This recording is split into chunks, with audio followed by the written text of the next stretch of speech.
palabra justa, Adrián. La palabra justa que viene con la opinión calificada del doctor Enrique Viana, que le damos los buenos días y la bienvenida. ¿Cómo anda, doctor? ¿Qué tal, Freddy? Muy bien, muy bien. Buen día. Tuve el placer de tener tu palabra esta mañana, Enrique. Bien, gracias, Freddy. Bueno, la idea era hablar sobre lo que ayer se conmemoró, el natalicio, un nuevo natalicio de don José Artigas. No tengo dudas en decir el mejor de los hombres que ha pisado esta tierra, el mejor de los orientales que ha pisado esta tierra.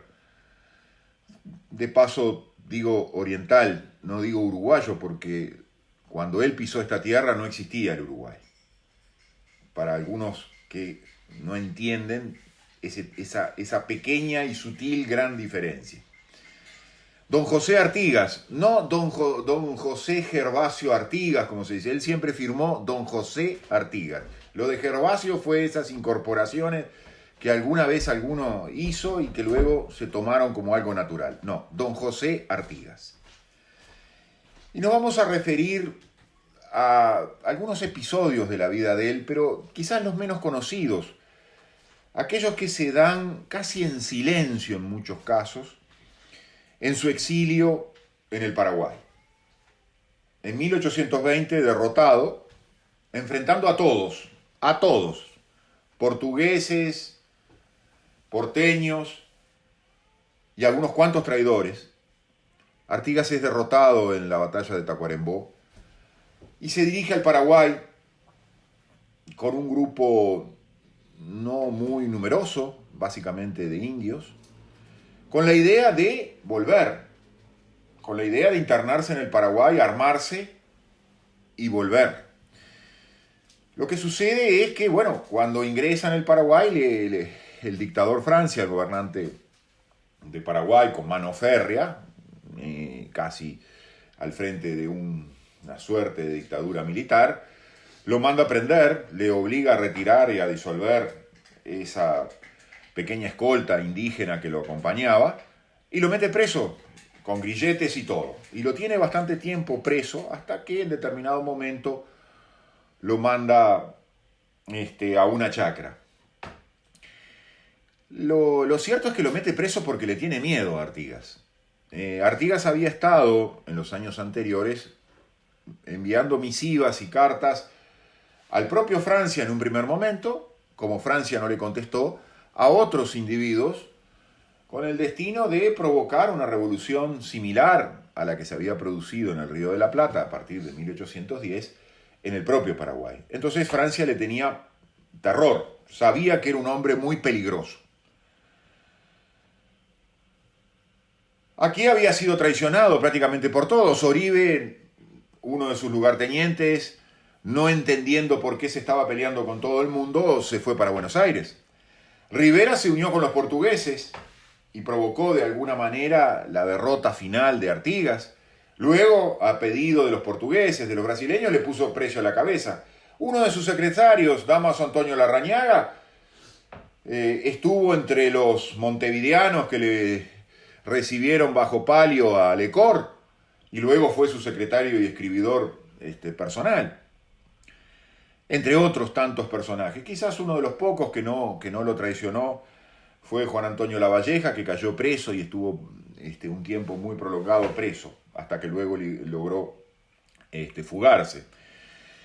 Pero Artigas tiene, a mi juicio, 3 o 4 actitudes notables que se producen en su exilio. Ya siendo muy mayor, ya rondando, estando cerca de los 80 años, Artigas muere en 1850 con 86 años, y eso es otra cosa que hay que tener en cuenta. En el Paraguay está exiliado 30 años, desde 1820 hasta su deceso en 1850, y eso también es otro aspecto a ser considerado.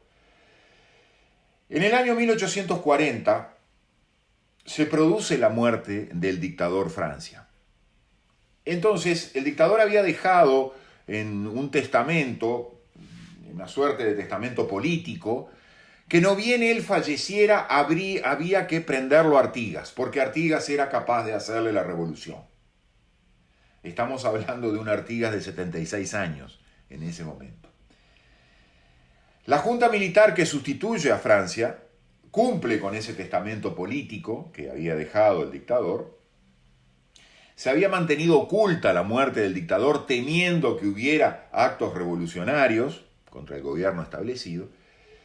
Y en ese ocultamiento, en esa ignorancia de todo el mundo, una partida militar con oficiales de alto rango va a prenderlo a Artigas a su chacra, ahí cerca de Asunción del Paraguay. Cuando va a prenderlo, Artigas estaba, en la descripción del oficial, de uno de los oficiales, estaba con el torso desnudo, empujando un arado. Cuando los ve venir, los mira y les dice: murió Francia. Vean ustedes la capacidad, el conocimiento y la sapiencia de este hombre ya muy veterano, pero que no había perdido todavía su intuición política genial. Había adivinado que lo venían a prender porque Francia había muerto y porque sabía que Francia todavía, aún después de muerto, Francia le tenía miedo. Estuvo preso, engrilletado en un sótano también nuevamente, hasta que fue liberado. En el año 1841, un año después, en la segunda presidencia de Fructuoso Rivera, Rivera lo manda invitar, como se hacía en aquella época, con una misiva en unos pliegos lacrados, cerrados con lacre. Llegan a Artigas esos pliegos lacrados, Artigas los manda devolver sin romper los lacres. Gesto de honor quizás inconmensurable. Le estaba diciendo al traidor de Rivera, le estaba diciendo al que había puesto precio a su cabeza, que nada quería saber con el Uruguay, con nosotros. Tercer gesto notable en la vida de Artigas se da en el año 1846, cuando lo va a visitar el general José María Paz, un general argentino, y allí le hace un relato relatado por Paz, incluido en este genial libro que se llama José Artigas, de Eduardo Acevedo, que quizás alguna vez algún uruguayo se digne a reeditar nuevamente, algún uruguayo que quiera volver a leer sobre Artigas, porque en los últimos tiempos nadie quiere volver a leer sobre Artigas, y quizás nos podamos referir en los últimos minutos a por qué los uruguayos queremos olvidar a Artigas, o muchos uruguayos quieren olvidar a Artigas. Y allí José María Paz dice que Artigas le dijo más o menos estas palabras, transcriptas por Eduardo Acevedo. Eduardo Acevedo hace una advertencia, dice: estas palabras pueden haber sido no exactamente las que pronunció Artigas, pero sí el concepto es el concepto artiguista, y estamos hablando en el año 1846.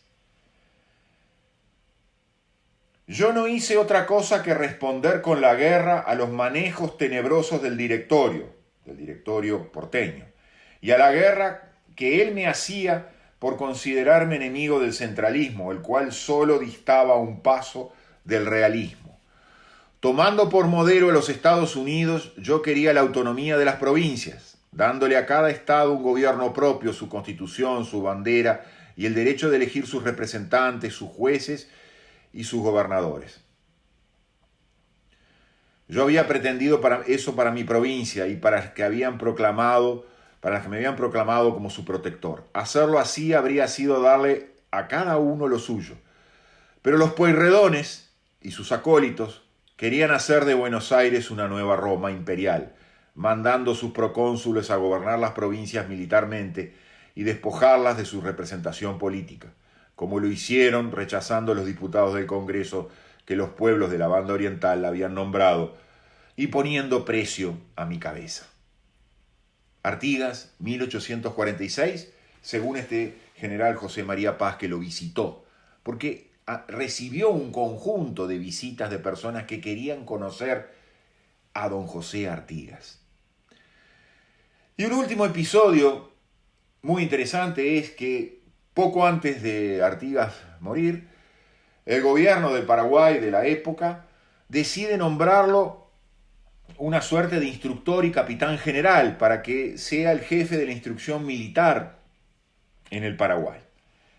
Cuando los representantes le van a ir a entregar el espadín de mando a José Artigas, se dan cuenta que don José Artigas ya estaba muy viejito.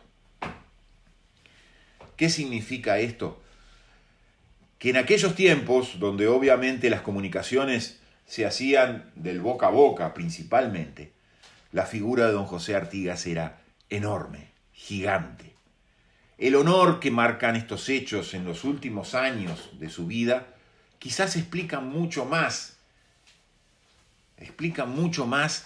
la relevancia, el resplandor de su gesta que la propia gesta que había desarrollado.